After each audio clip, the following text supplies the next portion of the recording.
পিসিদের বাড়িতে যে নতুন ঘরগুলো তৈরি হচ্ছে সেটা দেখে নিচে চলে এসেছি। এবার আমি ড্রয়িং করছি। ও আমার ভাস্তা পড়াশুনো করছে, কালকে পরীক্ষা আছে। আমি দেখি কি কাকের ঠ্যাং বকের ঠ্যাং আঁকাই। সবাই গল্পতে একদম মত্ত হয়ে আছে। এখন খাবার খেতে বসলাম। এদিকে দিদি মা সবাই খেতে বসেছে। তো আমার খাওয়া হয়ে গেছে তাই দেখাতে পারিনি। ছোট মাছের ঝাল, মুসুরির ডাল, টমেটো চাটনি আর চিকেন কষা আর আমি খাচ্ছি পোলাও আর চিকেন কষা। আর মার রেসিপির গল্প জমে উঠেছে। খাবারের পরে এটা আমি খাবো, বৌদি দিল প্যাকেটটা। শেষ পাতে খাবো চাটনি, পাঁপড় ভাজা, আমি অল্প পাঁপড় নিয়েছি, আর রসগোল্লা।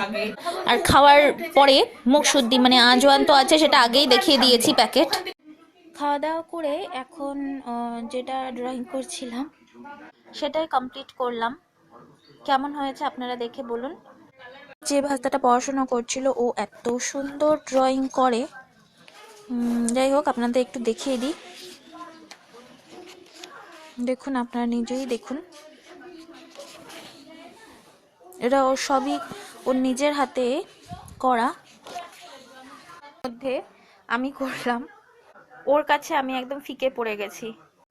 বাড়িতে ঠাকুরের আসন, আসলে বাড়িঘরটা বেশ পুরনো, পিসামশাই তৈরি করেছিল, তাই এখনো পর্যন্ত ওরা এই ঘর বাড়িতেই আছে। যেটা নতুন তৈরি হচ্ছে পেছনে আমি দেখালাম, তখন জিনিসপত্রগুলো চেঞ্জ হবে।